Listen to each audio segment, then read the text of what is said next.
Hello, welcome back. Here I am today to tell you something that I believe is going to help you a lot. Listen up.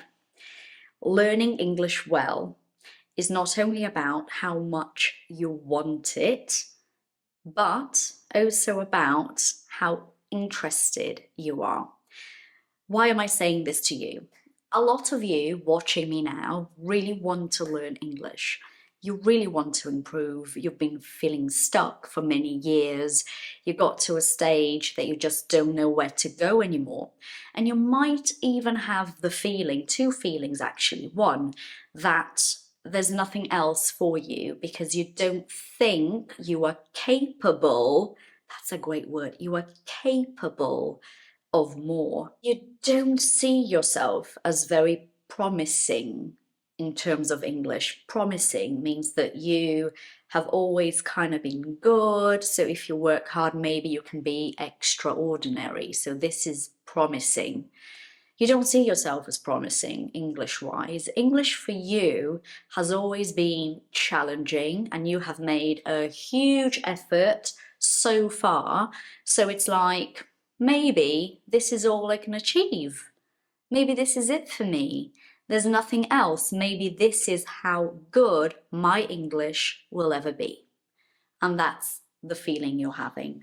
Or maybe the feeling is the opposite of that, which is, I think my English is great. I don't think there's any more for me to learn. Not that I know every word, so you know that you don't know every word, but you don't think that there's much more you can learn except for if you changed your strategy completely and you moved to an English-speaking country. So you live, let's say you live in Portugal, and you think the English you have learned whilst living in Portugal is great, and you cannot improve your English further. This means more. Further, more meaning beyond this point, okay? Not more in quantity, but more in terms of length. So you cannot improve any further unless you leave Portugal and you go to Australia, okay? So this feeling is extremely problematic as well, because you make yourself believe both feelings are awful. But this second one is a feeling that people don't usually talk about. And it's something I heard from a student of mine who lives in Brazil. I will be doing a live about her soon on Instagram, so follow me there so you can watch this live. I really want to share this story, but basically she is the person who kind of brought this to my attention. To bring something to your attention means that you were not thinking about it. Maybe you were not even aware of this. It was not something that you knew of. And she came to me and said, look, this is how I felt before I did 100 days. I'm like, what? That's a crazy feeling. So I will explain more when I do the live, okay? Because it's a long story.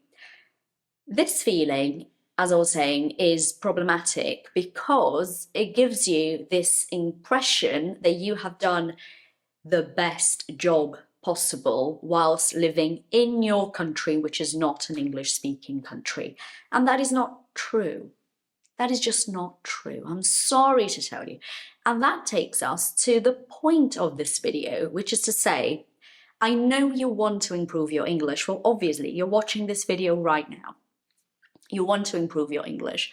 Wanting is not enough. You need to want to improve because that's going to help you a lot. But at the same time, you need to be interested enough. So that means very interested in the language, in your learning, in your progress, to be able to find an opportunity to learn everywhere, all the time, and to not feel that nah, I can't really learn anything from watching this cartoon. Peppa Pig is for babies. Bluey, I'm not 3 years old. I'm not going to watch Ben and Holly's Little Kingdom. That's ridiculous. Or kids' books. No. This stops you from learning because every time you say to yourself, there's nothing for me to learn from this situation here, You are making yourself believe that you need some big, extravagant thing to help you continue to learn. And that is not true. Let me prove it to you. Look, I think you know Miracle already, don't you? Because I have been here with her before. Anyway, this is Miracle. And now she's looking okay. She's fine. But I think 5 days ago or so, the leaves were very low. So it was literally like this. All the leaves were like this, okay? And I looked at Miracle, and the first thing I thought was, oh, the leaves look very sad. That was the word that popped into my head. Popped into my head is the same as appeared in my head. That was the word that popped into my head. The leaves look sad. I know, well, I didn't know, I thought that you wouldn't really use the word sad to describe leaves that were downward like this. So what do? Oh yeah, I Google it. But no, I do not use Google Translate because I hate it. I never use AI for translation unless I cannot find my answer somewhere else. Not even translation, but finding the word I'm looking for. So what I did was I went on to Google and I typed up on my search something like leaves looking low in a plant, something like this. And then I found it straight away. I found my answer, and my answer is here. Droopy. Droopy leaves. Exactly. I have come across this lovely new word that looks so simple. I see the word droopy and I think, God, I think every 5-year-old knows this word. Of course they do. Native speakers, they know a lot of words non-native speakers don't know. So what we have to keep doing is to continue to be interested in the language enough to seek answers, to look for answers and to find answers, because you will. You will find all of the answers you're looking for. Now, when I got this answer, I instantly put my post-it on here, droopy leaves. I keep looking at it. It's been here for like 4 days. I will not forget this anymore because I've been looking at it. I've watered Miracle.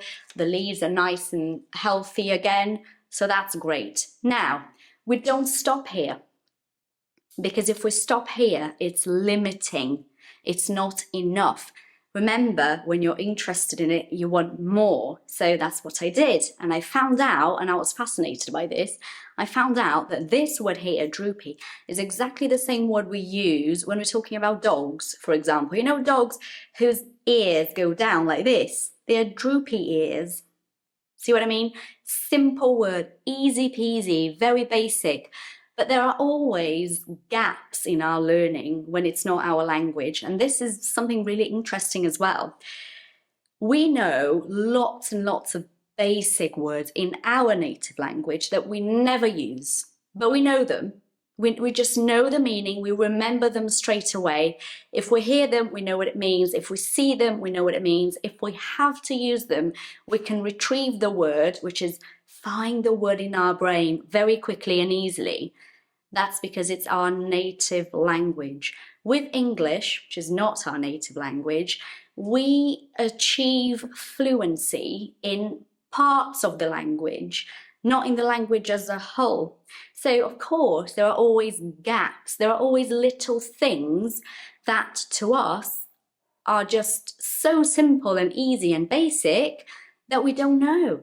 But if we're not excited about learning, if we're not interested in learning, we stop learning. We don't notice these things.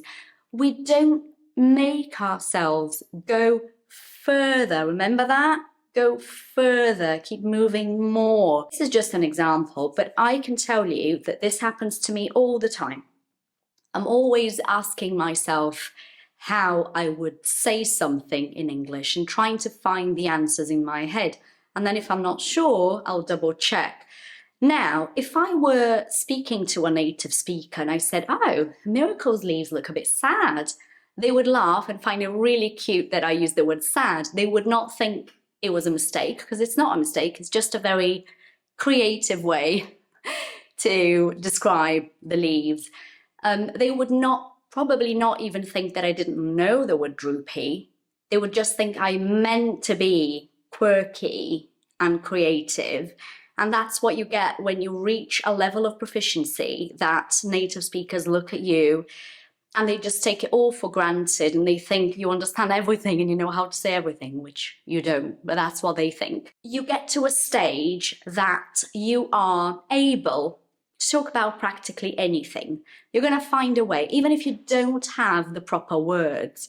And that's where you have to be, as a learner, you have to be interested enough to continue to look for answers and to find those answers, because really outstanding English, really fantastic English knowledge is down to working on the details and continuing to build your knowledge and to want to know more and to actually know more. I hope this video has been very useful to you today. And remember, it's not about perfection, but it is about constant improvement, because that's where the joy is. See you guys next time.